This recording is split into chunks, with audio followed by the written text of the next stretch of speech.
말씀 보겠습니다.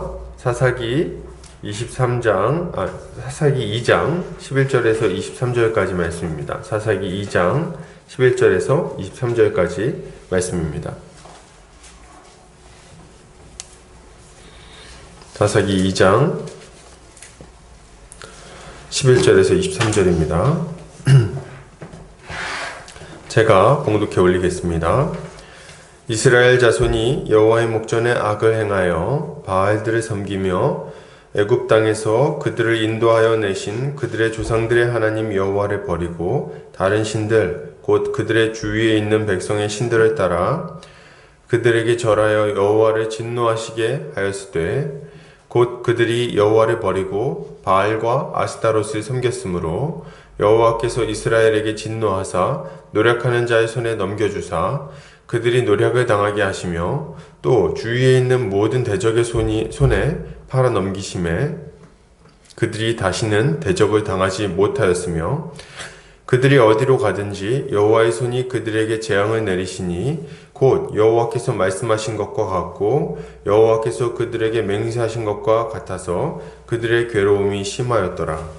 여호와께서 사사들을 세우사 노략자의 손에서 그들을 구원하게 하셨으나 그들이 그 사사들에게도 순종하지 아니하고 오히려 다른 신들을 따라가 음행하며 그들에게 절하고 여호와의 명령을 순종하던 그들의 조상들이 행하던 길에서 속히 치우쳐 떠나서 그와 같이 행하지 아니하였더라.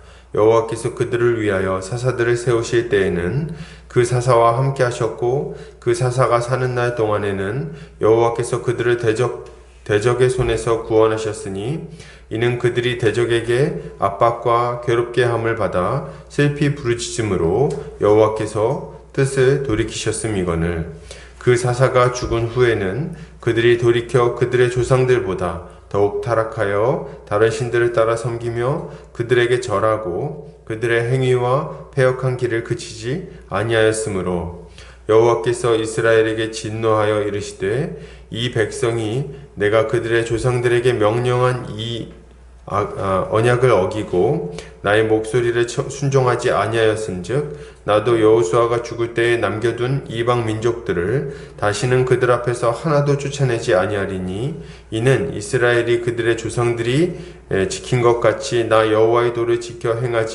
행하나 아니하나 그들을 시험하려 함이라 하시니라.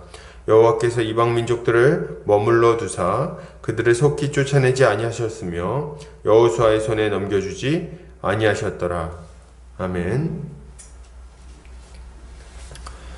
사사기 2장 11절부터 23절까지 부지런히 죄와 싸우는 삶이라는 제목으로 말씀 보도록 하겠습니다. 이 시대는 편하게 예수 믿는 것을 좋아하는 시대입니다. 편하게 예수 믿는 걸 좋아한다. 믿음의 싸움이니 영적 전쟁이니 하는 것에는 별 관심이 없습니다. 그저 예수 믿고 천국행 티켓 받고 그리고 적당히 세상에서 좋아하는 거 하다가 천국 가면 최선이라고 생각하는 정도의 마음가짐으로 살아가는 것 같습니다. 이런 경우가 참 많은 것 같아요. 예수를 믿지만 치열하게 살기보다도 그냥 적당히 균형을 잡으면서 이렇게 하면 좋겠다 생각을 하는 거죠. 물론 충성스럽게 살아가는 분들이 많이 있다는 것을 저도 잘 알고 있습니다. 그러나 큰 시대의 흐름이 이렇다는 것을 부정하기는 힘든 일이에요. 전체적인 흐름이 이렇게 흘러가고 있다는 거죠. 왜요? 근거는 여러 가지가 있겠지만 일단은 세상 속에서 빛나는 성도의 모습을 찾아보기가 점차 힘들어지기 때문에 그렇습니다. 빛나는 성도의 모습보다는 좀 비난당할 만한 성도의 모습이 더 많죠. 또 한 가지 제가 안타깝게 생각하는 것은 많은 성도들이 교회를 다님에도 불구하고 신앙의 기쁨을 맛보지 못하면서 살아간다는 겁니다. 교회는 다니지만 안식을 누리지 못한다는 거예요. 이것이야말로 편하게 예수 믿는 시대의 특징이라는 생각이 듭니다. 편하게 예수 믿는 시대의 특징. 무슨 말입니까? 편하게 예수 믿으면 좀 고난이 없으니까 신앙생활이 좀 좋은 거 아닌가요? 신앙생활의 기쁨이 더 많은 것 같은데 그렇지 않습니까? 편하게 신앙생활하면 더 낫지 않은 거예요? 좋지 않습니까? 예, 그렇지 않아요, 여러분. 이게 참 신비한 일인데, 편하게 신앙생활하면 우리 인생에 뭐 고생도 좀 덜 할 것 같고, 만족감도 더 많을 것 같고, 더 행복할 것 같다는 착각을 우리는 많이 합니다. 그러나 실상은 그렇지 않아요. 도리어 예수를 믿고 믿음으로 살면서 고난받을 때보다 훨씬 더 많은 어려움과 고통, 불만족과 불평 가운데 살아가게 되는 거예요. 이게 참 신비한 영역이에요. 예수를 적당히 믿으면 이렇게 세상과 교회 양쪽에서 편하고 행복할 것 같지만 도리어 더 어렵다. 예수 믿고 고난당할 때는 여러분 몸이 힘들지는 모르지만 초월적인 은혜와 기쁨과 만족이 신자에게 있습니다. 그래서 어려운 줄 모르고 막 행복해하면서 살아가는 거예요. 그러나 여러분 어중간한 신앙생활, 편하게 그냥 신앙생활 하겠다 마음먹으면 그런 게 없어요. 그런 의미에서 우리는 편하게 예수 믿는 생활을 포기해야 되겠습니다. 이것이 결코 우리에게 유익하지도 않고 만족을 주지도 못한다는 것을 여러분 알아야 돼요. 우리는 오늘 본문을 통해서 우리가 이 땅에서 여러 가지 어려움으로 고통당하는 이유가 무엇인지 좀 살펴보고 어떻게 그러한 삶에서 벗어날 것인지에 대해서 그리고 계속해서 복된 삶을 살기 위해 결단해야 될 것은 무엇인가에 대해서 함께 생각해 보도록 하겠습니다. 자, 오늘 본격적으로 좀 본문을 볼 텐데요. 오늘 사사기 기자는 이스라엘 자손이 여호와의 목전에 악을 행하여 바알들을 섬기며 애굽 땅에서 그들을 인도하여 내신 그들의 조상들의 하나님 여호와를 버리고 다른 신들 곧 그들의 주위에 있는 백성의 신들을 따라 그들에게 절하여 여호와를 진노하시게 했다고 말하고 있습니다. 그죠? 12절까지 여호와를 진노하시게 했다. 이들은 이제 자신들을 다스리는 왕, 어떤 지도자가 이제 없어졌다고 생각했어요. 여호수아의 죽음 이후에. 그래서 아무도 자신들의 행위를 보고 있지 않고 아무도 자신들의 행위에 간섭할 수 없다고 생각한 거예요. 그러나 11절에는 이런 이들의 생각이 얼마나 틀린 것인지를 아주 정확하게 지적하는 표현이 나옵니다. 뭐라고 나옵니까? 이스라엘 자손이 여호와의 목전에 악을 행하여 이렇게 나오는 거예요. 그러니까 이 사람들은 아무도 우리를 안 보고 있어. 아무도 우리를 통제할 수 없어. 아무도 우리가 잘못하는 것들에 대해서 지적하거나 혹은 뭔가 제재를 가할 수 없어. 이런 생각을 하고 있었는데 자신들의 은밀한 것들을 아무도 모를 거라고 생각했는데 근데 이걸 보고 있는 분이 계셨다는 거죠. 그게 누구십니까? 바로 하나님이셨어요. 이들은 여호와의 목전에서 이런 악을 행했고 하나님은 그것을 다 보고 계셨습니다. 이들은 자신들을 애굽 땅에서 인도해내신 하나님을 버렸어요. 그리고 자신들 주위에 있는 백성의 신들을 따라 간 거죠. 우리 이런 구절을 딱 보고 있으면은 딱 그런 생각이 듭니다. 아니 어떻게 이렇게 바보 같을 수 있을까? 어떻게 이렇게 바보 같을 수 있을까?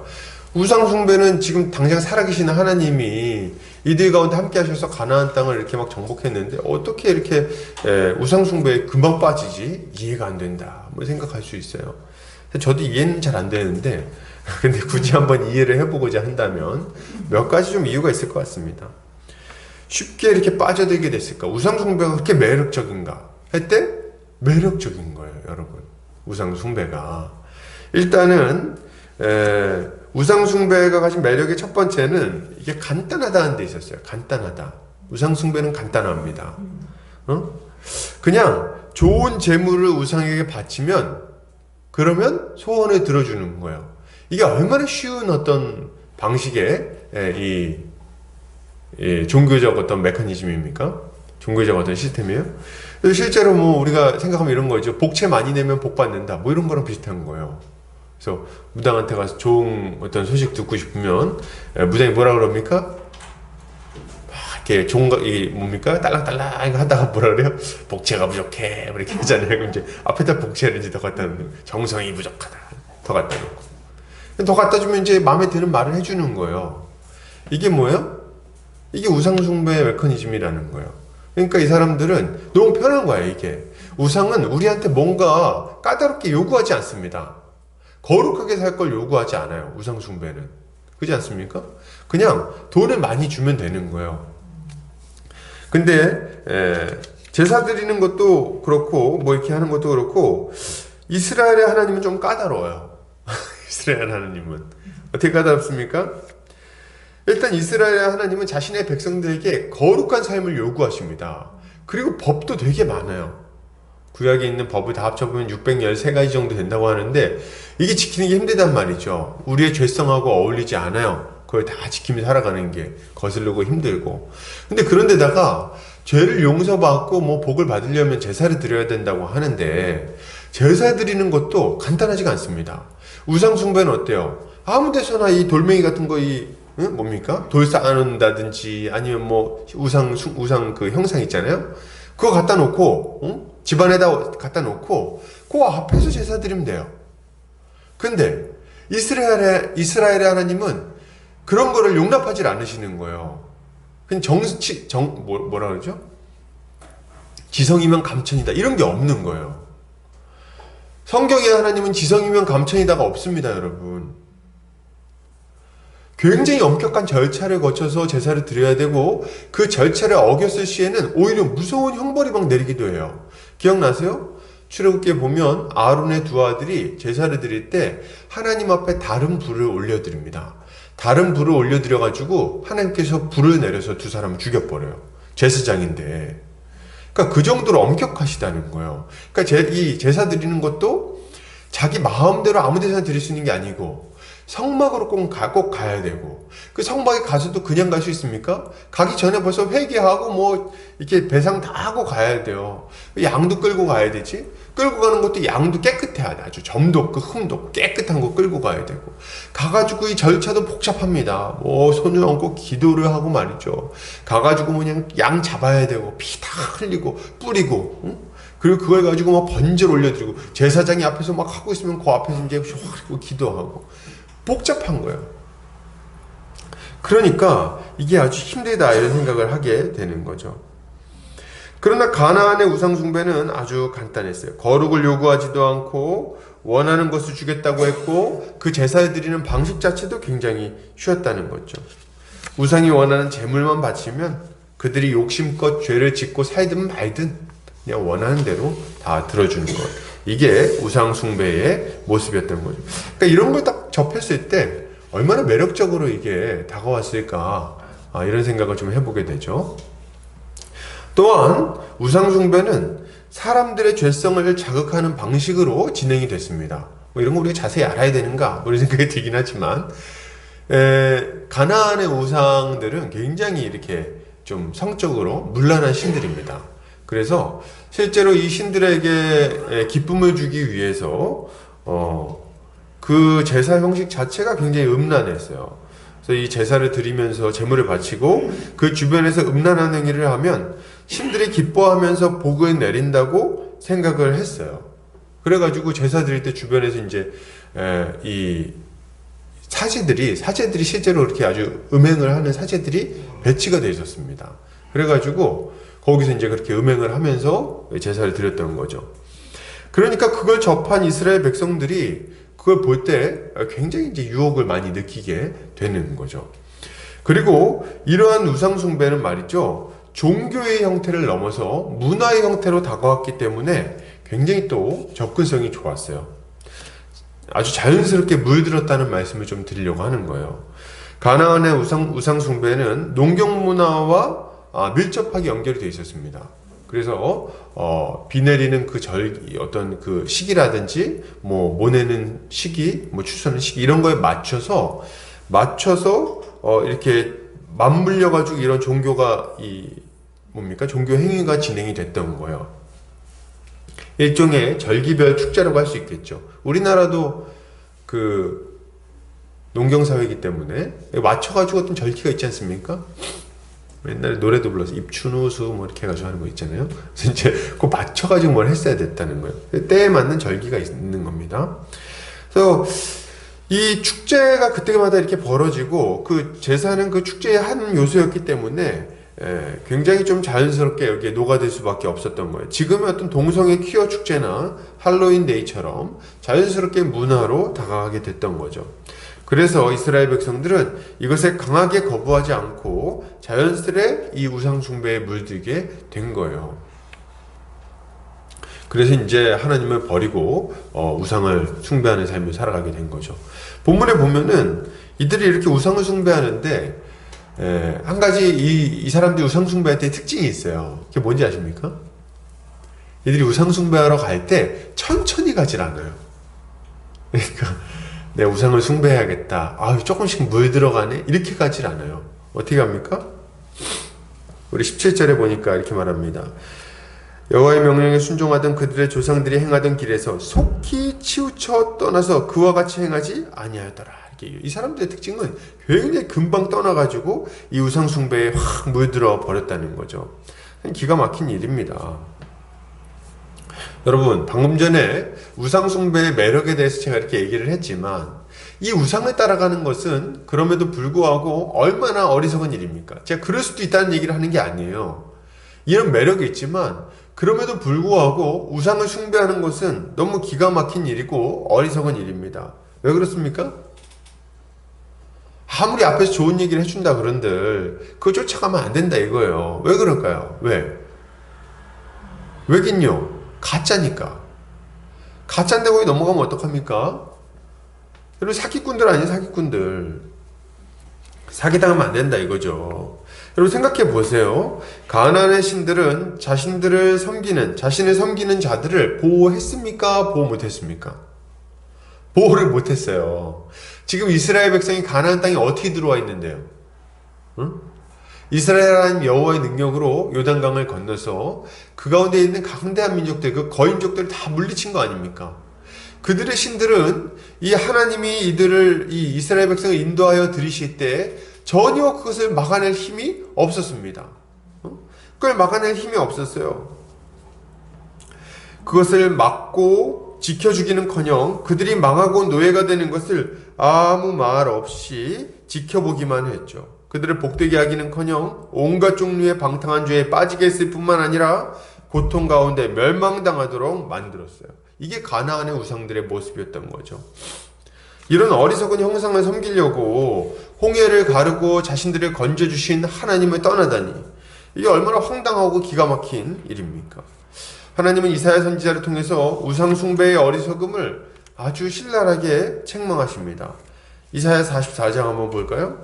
아주 조롱하면서 이렇게 얘기를 하세요. 하나님이 이 나무는 사람이 땔감을 삼는 것이거늘 그가 그것을 가지고 자기 몸을 덮게도 하고 불을 피워 떡을 굽기도 하고 신상을 만들어 경배하며 우상을 만들고 그 앞에 엎드리기도 하는구나.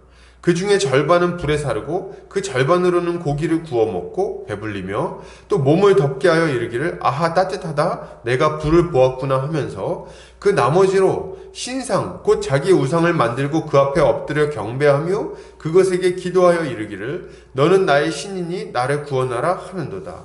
그들이 알지도 못하고 깨닫지도 못함은 그들의 눈이 가려서 보지 못하며 그들의 마음이 어두워져서 깨닫지 못함이니라. 아멘. 야, 얼마나 바보 같냐는 거예요. 이런 어리석은 행위는 결국 하나님의 진노를 불러일으켰습니다. 진노를 불러일으켰어요. 이들이 여호와를 버리고 바알과 아스타롯을 섬김으로 하나님은 이들을 노력하는 자들의 손에 넘겨주셨습니다.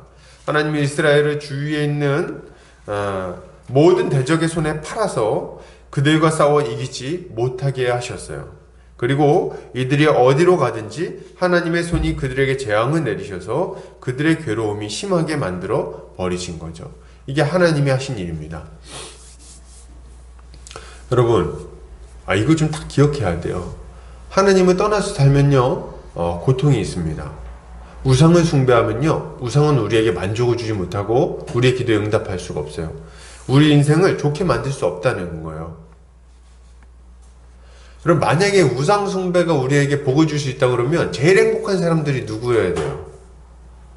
누구기는? 무당들이 제일 복 받아야 되는 거 아닙니까? 그죠? 제일 부자가 다 무당들이어야 될 거 아니야. 근데 그렇지 않잖아요. 그죠? 그리고 인생이 그렇게 막 복되지 않잖아요. 자기 자신도 복되게 하지 못하면서 누구를 복되게 한다고 그러고 나댑니까? 여러분, 우리는 이런 걸 잘 생각해야 돼요. 우리에게 참된 복과 만족을 주시는 분은 하나님이십니다. 그분 외에는 다른 곳에는 만족이 없어요. 하나님을 믿고 그분께 순종해야 되는 거죠. 근데 우리가 하나님을 안 따르고 불순종하면 어떻게 되냐? 그 자체로 우리에게 고통이 있어요. 그 자체로 하나님 명에 불순종하는 것 자체로. 근데 여러분 그런 생각 해보셨습니까? 안 믿는 사람들은 죄를 져도 잘 사는 것 같이 보여요. 뭐 잘 살지 않아요. 근데 잘 사는 것처럼 보여. 근데 왜 신자들은 잘못만 하면 하나님이 그냥 뭐 쫓아다니면서 이렇게 때리시냔 말이죠. 왜 그러시는 거예요 도대체? 네? 안 믿을 때는 내버려 두셨다가 믿고 나니까 왜 더 괴롭히는 것 같은 그런 상황이 왜 발생하는 거예요 여러분? 이유가 뭡니까? 오늘도 보니까 그래요. 그죠? 이거 보면 뭐라 그럽니까? 하나님이 쫓아다니면서, 그죠? 쫓아다니면서 하나님의 손이 그들에게 재앙을 내렸다. 어디로 가든지. 그러니까 이 이스라엘 백성들이 굉장히 괴로운 거예요. 계속 쫓아다니면서 괴롭게 하니까.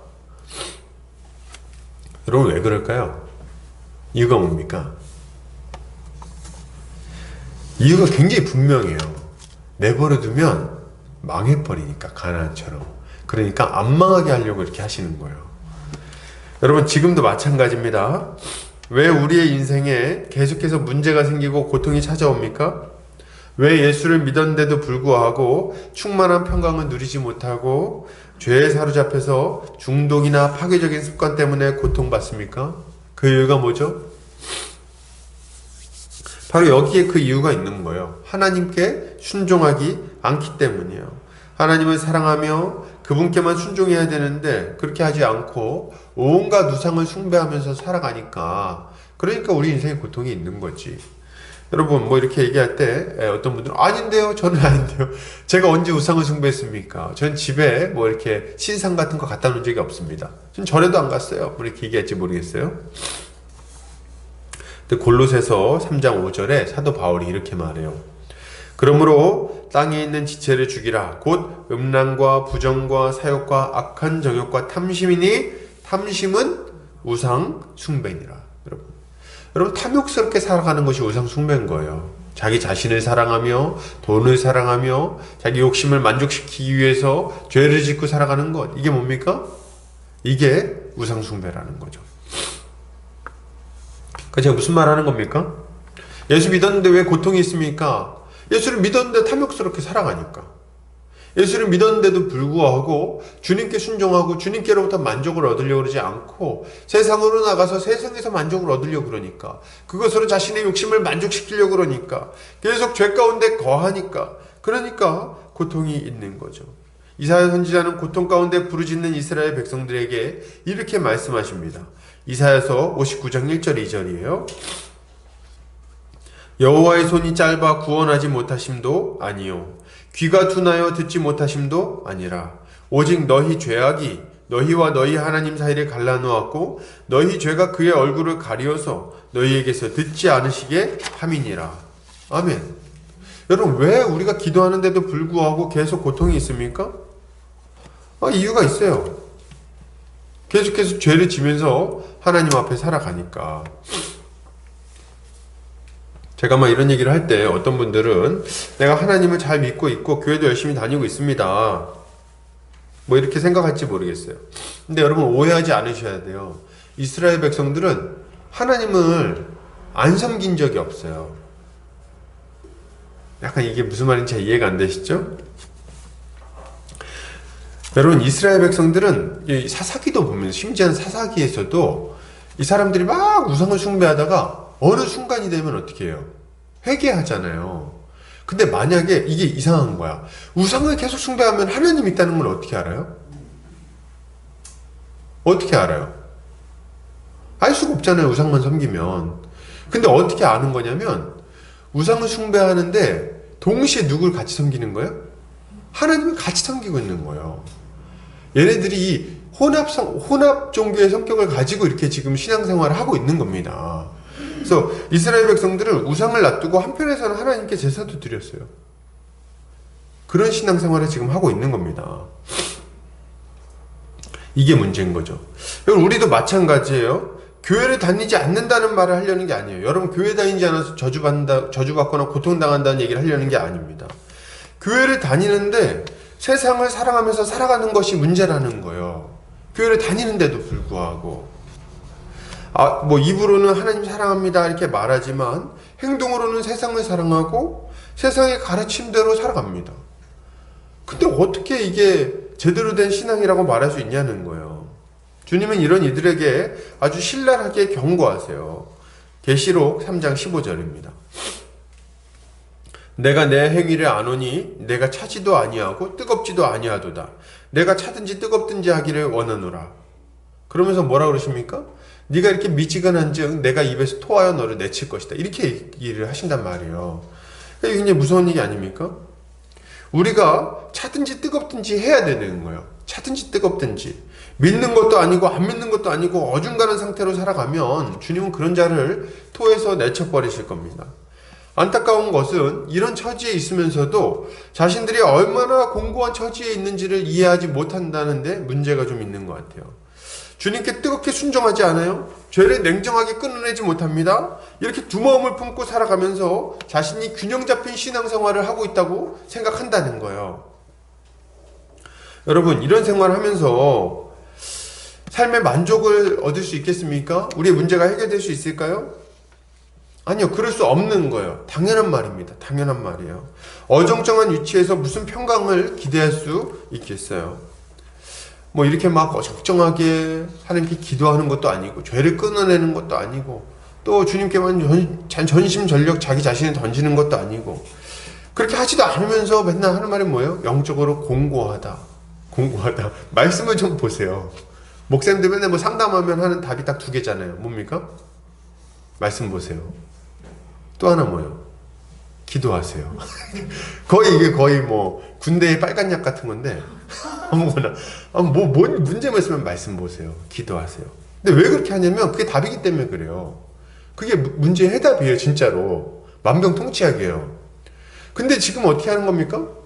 근데 그거를 듣지 않는 거예요. 그렇게 얘기 들어도 말씀을 보고 자기 자신을 좀 살펴보고 회개하고 주님께 순종할 거 순종하고 그리고 기도하고 주님께 부르짖고 이렇게 해야 되는데 안 한다 이거지. 안 하면서 자꾸 뭐라 그래요?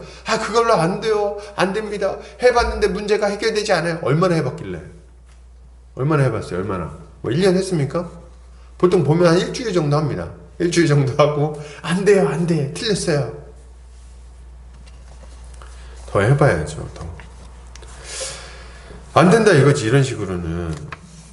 여러분, 교회를 다니는데 가정의 변화가 없고 자기 자신도 약속한 평강을 누리지 못하고 막 그럽니까? 그럼 당연한 얘기예요. 주님을 따르지 않는데 문제가 해결될 리가 없습니다. 이건 참 어리석은 원망입니다. 정말 어리석은 원망이에요.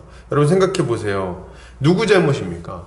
하나님입니까? 아니면 하나님을 떠난 이스라엘 백성들입니까? 누구 잘못이죠? 하나님을 떠난 이스라엘 백성들의 잘못인 거예요. 두말할 것 없이 우리는 주님을 따라 살아가기를 힘써야 됩니다. 주님은 이런 자들에게 강력하게 권면하시죠. 야고보서 4장 8절에서 10절입니다. 같이 한번 읽어볼까요? 자, 시작. 하나님을 가까이 하라. 그리하면 너희를 가까이 하시리라. 죄인들아 손을 깨끗이 하라. 두 마음을 품은 자들아 마음을 성결하게 하라. 슬퍼하며 애통하며 울지어다. 너희 웃음을 애통으로 너희 즐거움을 근심으로 바꿀지어다. 주 앞에서 낮추라. 그리하면 주께서 너희를 높이시리라. 아멘.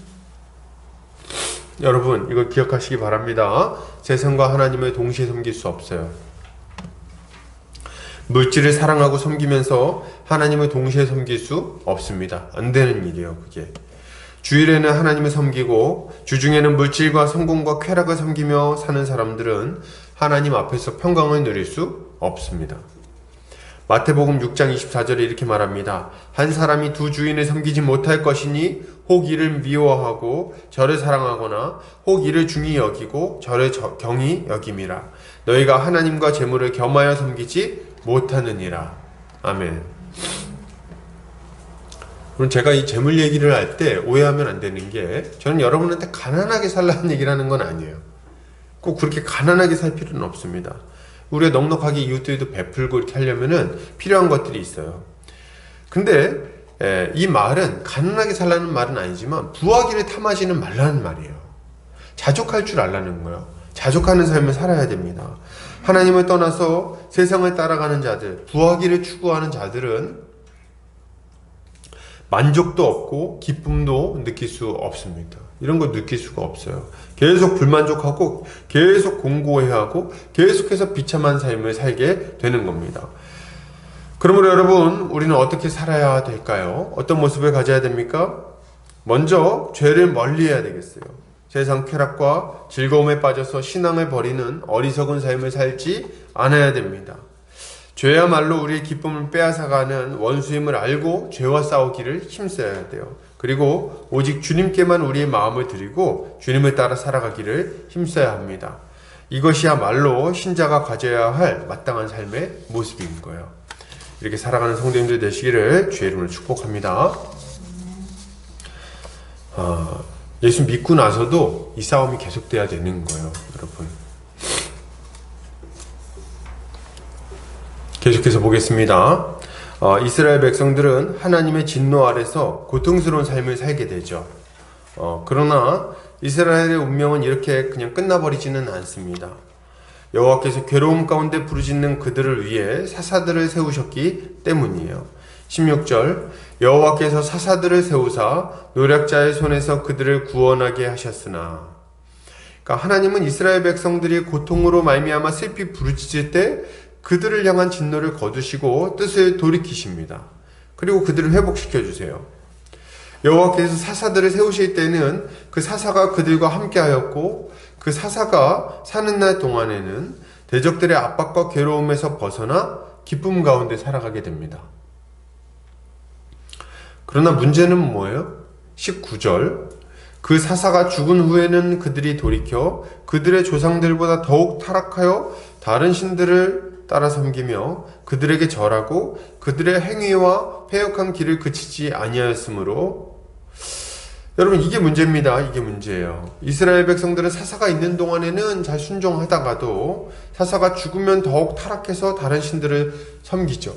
아주 빨리 그렇게 떠나는 걸 보면 당황스러운 마음이 듭니다. 그러니까 당연하게도 이스라엘 백성들에게 다시 괴로움이 임하게 되는 거죠. 지금 이 패턴이 사사기 전체의 패턴이라고 보시면 돼요. 하나님을 섬기다가 떠납니다. 그리고 자기들이 이제 고통을 당해요. 그럼 부르짖어서 하나님의 은혜를 구하고, 그러면 하나님은 불쌍해서 또 구해주십니다. 사사를 보내서. 근데 사사가 사는 동안에 순종하다가 사사가 죽으면 또 금세 떠나가지고 범죄하는 이 패턴이 계속 반복된다고 볼 수 있는 거죠. 여러분 이것은 우리에게 아주 중요한 교훈을 줍니다. 중요한 교훈을 줘요. 몇 가지 교훈을 주는데요. 먼저 범죄한 자들이 고통에서부터 벗어나기 위해서는 무엇이 필요한지를 알려줍니다. 뭐가 필요한 거예요? 오늘 본문에 보니까 아주 분명하게 얘기하죠. 여기 보면은 18절에 보면 이렇게 얘기하죠. 이는 그들의 대적에게 압박과 괴롭게 함을 받아 슬피 부르짖음으로 여호와께서 뜻을 돌이키셨음이거늘. 그러니까 여기 슬피 부르짖는 게 중요한 거야. 이게 여러분 고통스러워요? 그럼 우리한테 딱 나타나야 되는 모습은 뭐냐면 슬피 부르짖는 겁니다. 죄를 떠나고 회개하는 거예요. 이게 회복의 가장 중요한 요소예요. 회복하려면 우리 신앙생활을 하다가 막 여러 가지 어려움이 찾아왔어. 근데 그때는 딱 찾아봐야 돼. 이 주를 위한 고난인지 아닌지. 근데 보통 아니죠? 아니면 어떻게 해야 돼요? 아니면 회개해야 돼. 누구랑 막 말싸움을 한다든지, 누구에게 해코지 한다든지, 거짓말을 한다든지, 가정에서 내가 뭔가 이상한 짓을 한다든지, 그래가지고 문제가 생기는 것들이 있어요. 그죠? 그래가지고 관계가 깨지고, 그것 때문에 서로 그냥 아주 의심하게 되고, 서로 신뢰가 깨지고, 그것 때문에 가정 안에서 목소리가 높아지고, 또 혹은 직장에서 자꾸 이렇게 고통스러운 일, 게으름 펴가지고, 고통스러운 일 당하고, 뭐 이런 일들이 있을 수 있잖아요. 그러면은, 우리는 즉각적으로 회개를 해야 되는 거예요. 회개해야 돼. 회개를 통해서 여기서부터 벗어날 생각을 해야 됩니다. 슬피 울며 부르짖어야 돼. 잘못했어요. 딱 납작 엎드리는 거. 이거 항상 준비하고 있어야 돼요. 우리 언제든지 죄를 지었을 때 납작 엎드릴 준비를 해야 됩니다. 뭘 곱게 하면 안 돼. 고집 피우면 안 되는 거예요. 여러분, 이거 잘 기억하세요. 하나님이 기도하시면 들어주십니까? 아멘이시죠? 하나님 기도하면 우리의 기도에 응답해서 필요한 것들을 채워주시죠? 믿으시죠? 근데 말이죠, 우리가 죄에서 벗어나지 않으면서 회복되기를 구하면요, 회복이 안 됩니다. 하나님 기도를 들어주지 않으세요. 이거는 하나님의 기도 응답은 회개할 때까지 고통당하게 내버려 두시는 겁니다. 이게 하나님 응답이에요. 언제까지? 완전히 납작 엎드려서 죄에서 떠날 때까지. 죄에 계속 거하면서 상황만 좋아지길 바라는 거는요, 그건 여러분 안 되는 일이에요. 될 수가 없어요. 하나님은 거룩하신 하나님이시며 우리에게 거룩할 것을 요구하시기 때문에 그렇습니다. 근데 우리가 만약 회개하면 어떤 일이 일어나요? 우리가 하나님 앞에 납작 엎드려서 하나님 잘못했어요, 회개하면 어떤 일이 일어납니까? 영원한 대사사이신 예수 그리스도를 보내주십니다. 이미 예수 그리스도 우리 안에 오셨죠? 그 영원한 대사사이신 예수 그리스도로 말미암아 우리의 죄가 용서받게 하시고, 또 그분의 다스림으로 말미암아 우리의 이 어그러졌던 삶의 모습들이 다시금 회복되도록 만들어주시는 거예요. 관계가 다시 회복되도록 만들어주십니다. 우리가 기도할 때 주님이 거기에 응답해 주신다는 거예요. 예수의 이름으로 부르짖는 모든 것에 있어서 우리 주님은 아주 신실하게 응답하십니다. 그래서 가정이 회복되고, 관계가 회복되고, 직장에서의 삶이 다시금 균형 잡히게 되고, 그리고 여러 가지 문제 있었던 것들이 하나하나 풀려나가게 되는 거예요. 어떻게 할 때? 하나님 앞에 납작 엎드려 회개하고 예수 그리스도를 믿고 주님께 순종할 때, 대사사이신 예수 그리스도를 따라갈 때 이 일이 일어나게 되는 거죠. 여러분, 예수님은요, 우리가 처음 예수를 믿을 때 우리의 죄를 용서하시고 온전케 하시는 일을 하기도 하시지만 그게 끝은 아닙니다. 여러분, 그게 끝은 아니에요. 오늘 우리가 이제 주보에서 하이델베르크 요리문답에서 또 봤지만 우리 주님 지금 뭐 하십니까? 하나님 보좌 우편에 앉으셔서 우리를 위해 중보하세요. 우리를 위해서 하나님께 기도하십니다. 간구하십니다. 우리가 막 부르짖을 때 우리 주님이 그걸 하나님께 아뢰시는 거예요. 그리고 또 어떻게 하세요? 그리고 그 자리에 앉아서 우리를 다스려 주시는 거예요. 어떻게 해요? 성령을 통해서 우리의 삶을 하나하나 바꿔나가십니다. 여러분, 여기에 집중하셔야 돼요. 뭐요? 우리가 이 예수 그리스도에게 순종하는 동안에는 영원히 살아계신, 인간 사사는 죽었죠. 근데 영원히 살아계신 이 예수 그리스도는 죽지 않으십니다. 그러므로 이 예수 그리스도의 말씀에 우리가 순종하는 동안에는, 살아계신 예수 그리스도의 말씀에 귀를 기울이고 그 말씀에 순종하기로 마음먹는 동안에는 여러분, 우리 인생에 고통이 있습니까? 없습니까? 없어요. 하나님으로부터 비롯된 징계나 이런 것들은 없다는 거예요. 우리가 순종하면. 물론 주님이 따라가다 오는 고난은 있을 수 있죠. 근데 그거랑은 좀 다른 거예요. 전혀 다른 거예요. 그러므로 우리는 우리 주님께 순종하며 살기를 계속 애써야 되는 거예요. 그럼 어떻게 돼요? 우리 주님이 우리를 어떤 방향으로 나아가야 할지, 어떻게 살아야 할지를 알려주십니다. 알려주실 뿐만 아니라 그렇게 살 수 있는 능력까지도 공급해 주세요. 갈라디아서에서는 바울이 이러한 성도의 삶에 대해서 이렇게 말하죠. 갈라디아서 2장 20절, 내가 그리스도와 함께 십자가에 못 박혔나니 그런즉 이제는 내가 사는 것이 아니요 오직 내 안에 그리스도께서 사시는 것이라.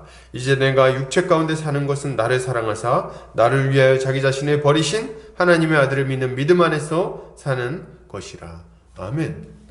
우리 예수 그리스도와 연합해서 그분이 공급하시는 능력으로 그분의 뜻에 따라 살아갈 수 있는 거죠. 그로 말미암아 우리는 충만한 기쁨과 만족과 그런 것들을 우리가 누리며 살아가게 되는 거예요. 그리스도의 승리를 우리의 것으로 삼아서 말이죠. 여러분, 주님과 동행하는 자들에게는 어떤 유익이 있습니까? 우리의 무거운 죄짐을 내려놓고 주님 안에 있는 그 평강, 그 쉼을 누릴 수 있습니다. 마태복음 11장 28절에서 30절 한번 볼까요? 같이 읽을게요. 자, 시작. 수고하고 무거운 짐진 자들아 다 내게로 오라. 내가 너희를 쉬게 하리라. 나는 마음이 온유하고 겸손하니 나의 멍에를 메고 내게 배우라. 그리하면 너희 마음이 쉼을 얻으리니 이는 내 멍에는 쉽고 내 짐은 가벼움이라 하시니라. 주님과 동행하면 날마다 주님의 은혜를 충만하게 누릴 수 있는 거예요. 그리고 또 계시록에 보면 우리가 주님을 영접할 때, 주님과 함께 동행할 때 어떤 은혜가 있는지 또 이렇게 말합니다. 계시록 3장 20절입니다. 같이 읽을까요? 자, 시작. 볼지어다 내가 문 밖에 서서 두드리노니 누구든지 내 음성을 듣고 문을 열면 내가 그에게로 들어가 그와 더불어 먹고 그는 나와 더불어 먹으리라. 아멘. 여러분, 이제 이 계시록 3장 20절을 보통 언제 많이 쓰나요? 이 구절을 언제 많이 얘기해요? 처음에 이제 예수 안 믿는 사람들 만났을 때 이제 이 구절을 많이 듭니다. 그래서 예수 믿으세요 이렇게 얘기하고 나서 이 구절 딱 얘기하면서 볼지어다 내가 문 밖에서 두드리노니 누구든지 내 음성 듣고 문을 열면 그에게로 들어가 그와 더불어 먹고 그와 더불어 그는 나와 더불어 먹으리라 이렇게 얘기하셨어요. 그러니까 예수님 영접하세요. 그럼 이런 복을 누릴 수 있습니다. 이렇게 얘기를 많이 하거든요. 그것도 맞는 얘기예요. 근데 엄밀하게 따지면 이거는 불신자한테 한 얘기는 아닙니다. 계시록 3장에 나오는 이 얘기는 누구한테 한 얘기예요? 이미 믿는 신자들한테 한 얘기예요. 굉장히 재밌는 거죠. 그러니까 믿는 신자들에게 뭘 요청하시는 거예요? 문을 열어라 이렇게 얘기를 하시는 거예요. 그리고 예수 그리스도와 함께 동행하는 삶을 살아라 요청하신다는 거예요. 그렇지 않으면은 이 복을 누릴 수 없다고 얘기를 하시는 거죠. 그러니까 여러분, 우리는 예수 그리스도와 함께 거할 때, 예수 그리스도를 믿고 그분께 충성하며 살아갈 때 이 복을 누릴 수 있다는 것을 알아야 되는 거죠. 이걸 알아야 되는 거예요. 우리가 예수를 믿으면요, 주님과 함께 믿고 그분께 순종하며 살아가면 주님과 함께 먹고 마시며 교제 나누는 삶이 시작됩니다. 저는 이게 참 좋아요. 우리 주님이 내가 너와 함께 먹겠다 이렇게 얘기하시는 게 참 이게 좋아요. 저 먹는 걸 좋아하거든요. 그래서 먹고 같이 커피 마시는 거요. 얼마나 행복한지 몰라요. 그렇지 않습니까? 우리도 이제 같이 이렇게 모여서 식탁 교제를 나누고 하고 있는데 그때 참 마음의 기쁨이 있어요. 풍족함이 있고. 밥 먹으면서 막 얘기하잖아요. 어떻게 지냈어? 얘기하면서 짬뽕 맛있다 이렇게 얘기하고. 그리고 이제 뭐 어려운 얘기하면 그거 어떡하냐 같이 좀 이제 속상한 얘기도 하고 밥 먹고 차 마시고 하면서 이런 것들이 이루어지는 거예요. 그 충만한 교제. 근데 이게 말이죠, 예수 그리스도와 함께 거할 때, 그분의 말씀에 순종하며 살아갈 때 우리 가운데 이루어진다는 거예요. 어떻게 이루어질까요? 말씀을 통해서, 기도를 통해서 이 일이 이루어집니다. 우린 주님께 기도합니다. 주님, 제가 이러저러한 문제가 있습니다. 제가 참 고통스러운데 이 상황에서 주님께서 도움을 주세요. 주님의 도우심이 필요합니다. 근데 우리가 주님의 말씀에 순종하며 살아갈 때 주님께 기도하면요, 이 기도가 정말 아주 힘이 있고 능력이 있습니다. 기도는 언제나 힘이 있고 능력이 있지만 이때 막 기도하면 정말 하나님이 내 기도에 응답하신다는 걸, 듣고 계시다는 걸 깊이 우리가 알 수가 있어요. 저는 모호한 거 별로 안 좋아하는데 이건 좀 경험적인 요소인 것 같아요. 모호한 거 안 좋아하고 이렇게 좀 딱 떨어지는 거 얘기하고 싶은데 이거는 맛을 봐야 맛을 아는 약간 그런 거거든요. 기도를 해야 기도의 맛을 알지. 이거 뭐 말로 어떻게 설명하지? 이렇게 우리가 죄 가운데 막 거하면서 기도하면요, 여러분 이거는 약간 어쩔 수 없는 것 같아. 실제로 하나님 듣고 계세요. 근데 그럼에도 불구하고 벽에다 대고 기도하는 것 같은 느낌을 받습니다. 우리가 막 죄 짓고 하나님 말씀 불순종하고 그러고 있다가 기도하면은 듣는다는 느낌을 잘 못 받아요. 굉장히 공허한 느낌, 이런 느낌을 막 받는단 말이죠. 이건 약간 경험적인 거예요. 근데 하나님이 듣고 계세요. 근데 우리가 주님께 순종하면서 막 열심히 분투하며 살다가 막 고난당하고 이럴 때 기도하잖아요. 그럼 어떨까요? 그럼 어때요? 그러면 정말 우리 주님이 옆에서 그냥 옆에서 내 기도를 들으시고 내 마음을 막 위로해 주시고 그냥 괜찮다 해주시는 것 같은 이런 아주 깊은 은혜를 경험하게 되는 거예요. 그럼 왜 그렇습니까?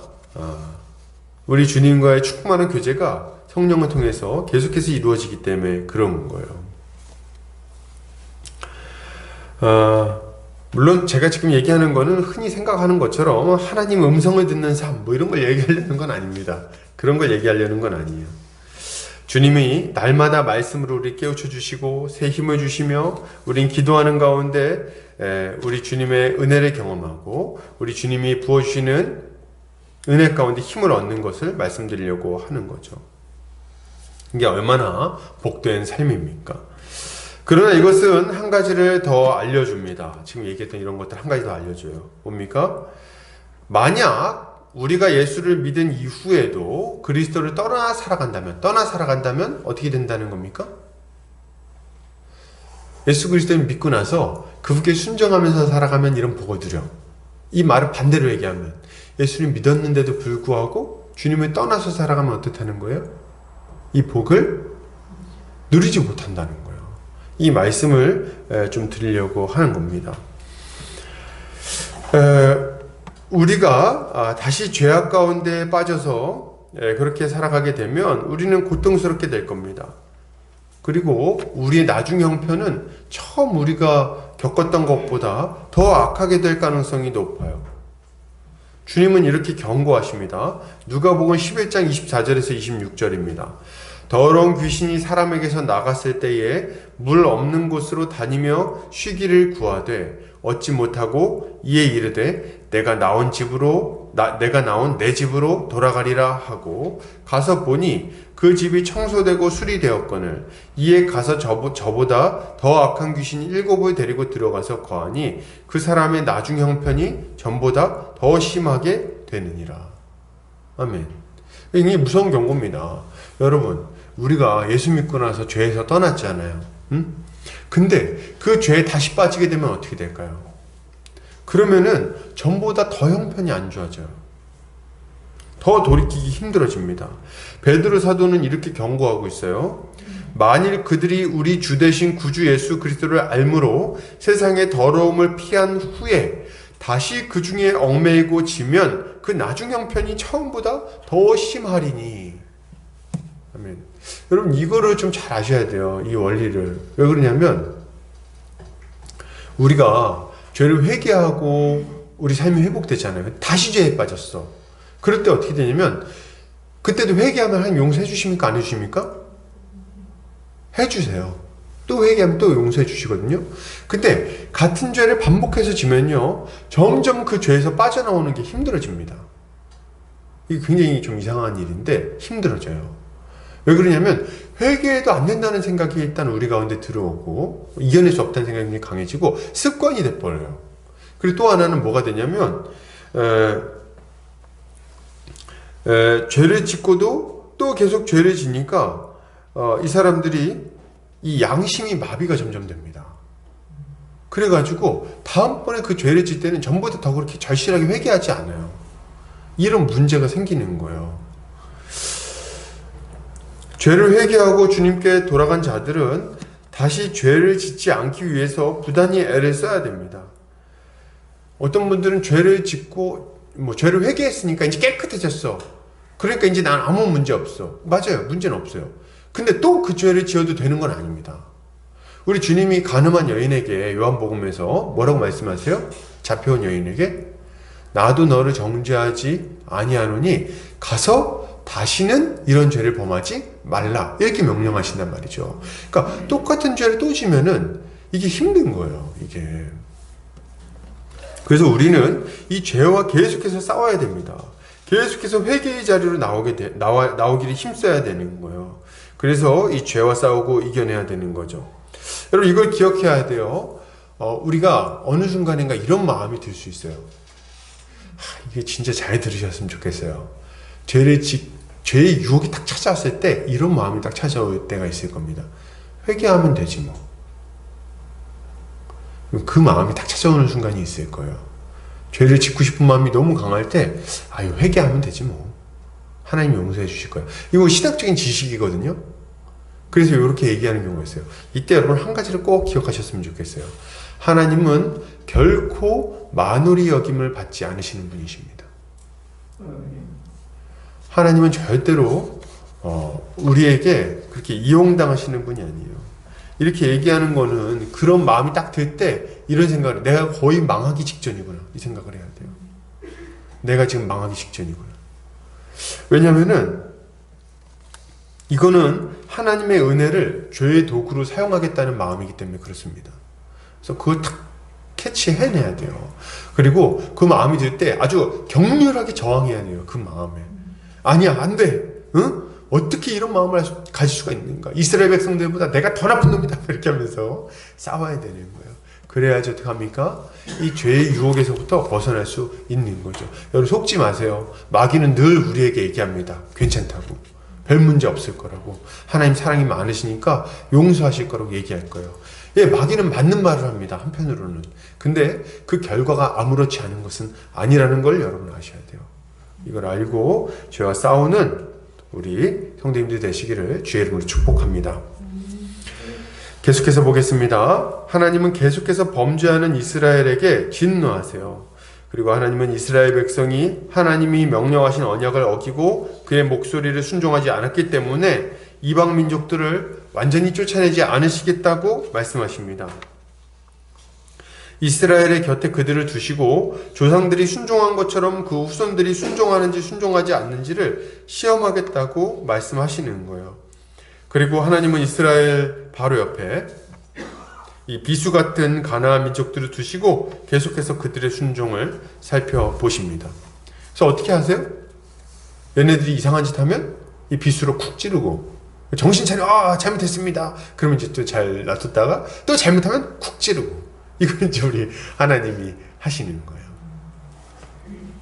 여러분, 이거는요, 하나님께서 이스라엘 백성들에게 원하시는 게 뭔지를 아주 명확하게 보여주는 내용입니다. 하나님이 원하시는 건 뭐예요? 거룩한 삶이에요. 굉장히 단순합니다. 거룩한 삶을 살아가는데 여러분, 하나님이 원하시는 건 한 번 크게 회개하고 돌이키고 멈추는 게 아니에요. 하나님이 원하시는 건 뭡니까? 계속해서 거룩하게 살아내는 걸 바라시는 거예요. 한번 크게 우는 거는 중요한 문제가 아닙니다. 뭐 그 중요하죠. 첫 번째 중요한 것. 그러나 거기서 멈추면 안 돼요. 어디까지 가야 됩니까? 계속해서 그 삶을 이어가는 게 중요한 거예요. 이게 중요한 겁니다. 그래서 하나님이 이방 민족들을 이스라엘 옆에 두시는 거예요. 여러분, 이스라엘 민족들을 남겨놓은 거를 어떤 분들은 이게 저주다 이렇게 생각할 수 있어요. 하나님이 이스라엘 백성들을 싫어하시는구나. 그래 아주 뜯으러 패려고 아주 탁 몽둥이 준비해 놓으셨구나. 뭐 이런 생각하시는 분들이 있어요. 여러분, 근데 그렇지 않습니다. 부모님이 어렸을 때 이 사랑의 매라 그래가지고 하나씩 장만해갖고 이렇게 벽에다 걸어놓으신 분들 있죠. 벽에다 걸어놔. 그래서 딱 걸어놓는 이유가 뭡니까? 너 내 수 틀리면 너 가만 안 둘 거야 아주. 이렇게 하려고 걸어놓습니까? 애들 언제든지 틈만 봐가지고 아주 그냥 때려가지고 그냥 속 시원하게 이렇게 하려고 하는 겁니까? 여러분, 그렇지 않죠. 사랑의 매를 걸어놓는 이유가 있는 거예요. 눈에 보이는 데다가. 이유가 뭐예요? 안 맞아봐서 모르나요? 이렇게, 저는 맞아봐서 아는데 그렇게 하는 이유는 굉장히 명확합니다. 저거 보고 이상한 짓 하지 말라는 거예요. 또 죄 짓지 말라는 거예요. 여러분, 이스라엘 민족들 옆에다가 이 이방 민족들을 내버려둔 이유는 굉장히 명확합니다. 만약에 얘네들이 없으면은 얘네들이 가나안 족속처럼 돼버릴까봐 걱정하시는 거예요. 그죠? 우리는 막 그런 마음 가집니다. 하나님 왜 이렇게까지 계속 괴롭히십니까? 그냥 좀 내버려 두세요. 우리 마음대로 좀 살다가 내버려 두시면 안 됩니까? 나중에 한 번에 그냥 회개하면 되잖아요. 뭐 이런 생각, 해박한 생각.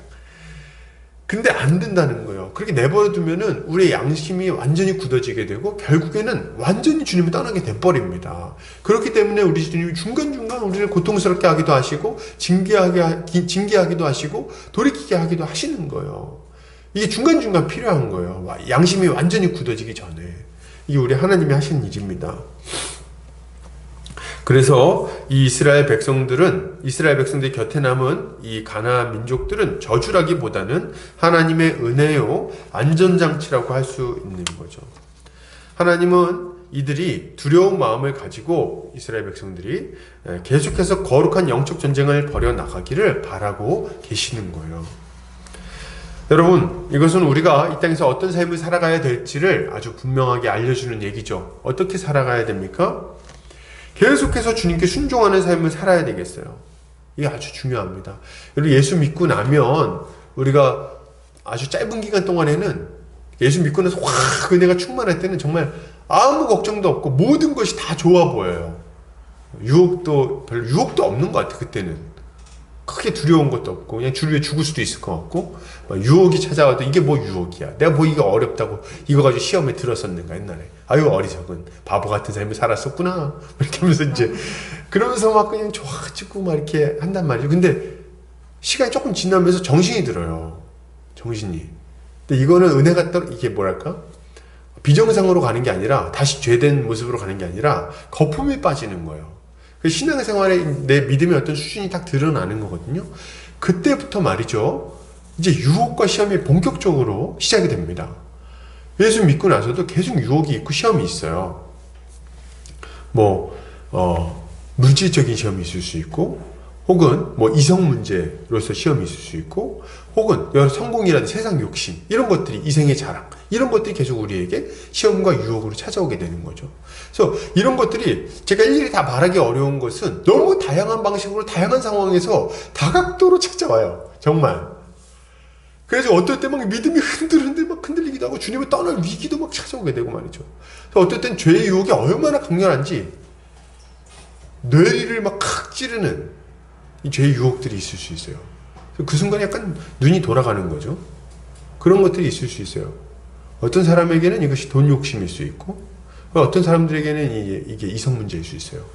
그래서 여러분, 그런 경우 보신 적 있을 거예요. 멀쩡한 사람이 어느 순간 확 돌아버리는 것처럼 보일 때가 있어요. 어떻게 저런 짓을 하지? 어떻게 저렇게까지 가지? 막 이런 모습들. 근데 그 마음 가운데 이 시험이 크게, 이 유혹이 크게 들어오는 순간들이 있다는 거예요. 여러분, 우리 이런 것들이 있다는 것을 좀 먼저 알아야 되고요. 안 이후에는 어떻게 됩니까? 적극적으로 이걸 막아서 준비를 하고 이것과 싸우는 삶을 살아가야 돼요. 작은 것부터 순종하기를 애써야 됩니다. 작은 것부터. 아주 부단히 노력하는 삶을 살아야 돼요. 그렇게 하면서 이 죄와 싸워서 승리하고 이겨본 사람이 이기는 거예요. 그래서 이겨본 경험을 쌓아야 돼. 중간에 넘어질 수도 있겠죠? 그럼 또 회개해보는 경험도 쌓아야 돼. 회개하고, 그 다음 회복하는 경험. 그리고 또 다시 또 주님께 은혜를 받으면서 계속 싸우는 경험. 이거 계속 쌓아나가야 되는 거죠. 이렇게 하면서 이 영적 전쟁을 계속해서 우리가 싸워나가야 되는 거예요. 나이를 먹고 만난 사람이 바뀌고 하는 일이 달라지면 좀 이런 것들이 덜하지 않을까요? 돈이 좀 넉넉해지면 돈 욕심을 좀 덜 갖지 않을까요? 내가 결혼하고 나면 이성의 문제로 좀 고생하는 건 좀 덜하지 않을까요? 아니요. 형태가 좀 달라지면서 계속해서 그런 유혹과 욕심이 있을 겁니다. 그래서 우리가 이 싸움을 싸워 나가야 되는 거예요. 계속. 형태만 조금씩 바뀌는 거예요.